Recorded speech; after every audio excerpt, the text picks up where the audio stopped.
Prime Minister began by remembering very fondly his visit to what he called the Karm Bhumi of Mahatma Gandhi, the land of Gandhi and Mandela, and said that he was fortunate to have had this opportunity to pay tribute to the memory of these two great leaders.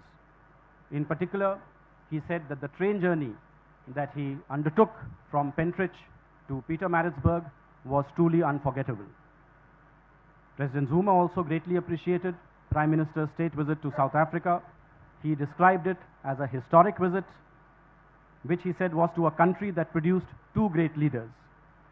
President Zuma said that India and South Africa have had a long relationship. The need now was to grow and deepen it even further. Prime Minister commended South Africa for the tremendous contribution it had made to the Brics grouping. President Zuma said that on the bilateral side, we needed to expand our cooperation in areas such as renewable energy, higher education. He also called for simplification of the visa regime between the two countries.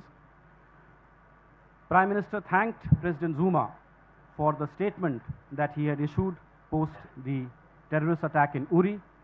India, he said, greatly appreciated the solidarity that South Africa had shown on this very important subject. Terrorism, he said, is a global phenomena and it needs global action. In this context, he called for strengthened cooperation between India and China in United Nations Security Council fora dealing with terrorism, such as the 1267 Committee. He also called for working for the early adoption of the Comprehensive Convention on International Terrorism, which, as you know, was proposed by India way back in 1996. Prime Minister also thanked President Zuma for South Africa's support to India's bid for membership of the Nuclear Suppliers Group and hoped that South Africa would continue to extend the support as our discussions continue on this subject. President Zuma alluded to two important milestones which were coming up. One was the 20th anniversary of the signing of the Red Fort Declaration. You know, this was signed when President Mandela had come on a state visit to India. He also alluded to the South Africa-India Joint Ministerial Commission, which is scheduled to take place in New Delhi in 2017. There was a discussion on trade and investment ties between the two countries. Both leaders acknowledged that the current volume of trade and investment was low and much more could be done to increase it. In this context, Prime Minister said that sectors such as minerals, energy, hydrocarbons were very promising areas. In particular, he said that South Africa's expertise in deep mining was something that India could utilize very, very profitably. Prime Minister then referred to the preferential trade agreement between India and the Southern African Customs Union. You know, this is the oldest customs union in the world, dating back to 1910.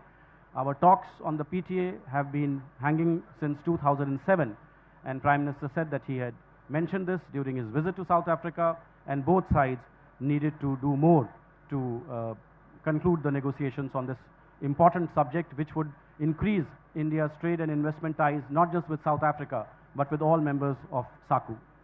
Both leaders also acknowledged the relevance of IBSA, India, Brazil, South Africa grouping, which, as you know, brings together three major democracies in three different continents, and said we must invigorate it and have more frequent meetings.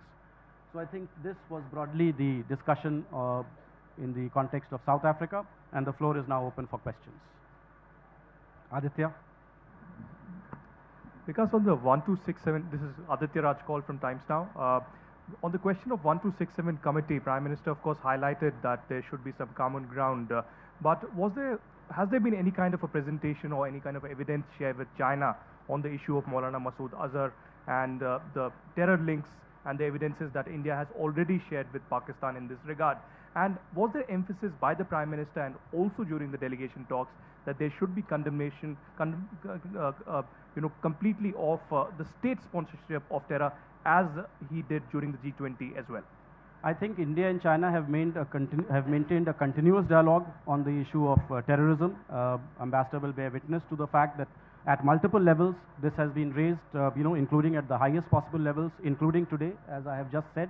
And I think the Chinese are very well aware of our concerns, of the need for us to, ensure that globally designated terrorists are designated, globally notified terrorists are designated by the United Nations, through the designated mechanism. And I think there is close coordination between India and China on this issue, and I think that particular dialogue will continue. President Putin and I noted the similarity of our views on the situation in Afghanistan and turmoil in West Asia. We also agreed to work closely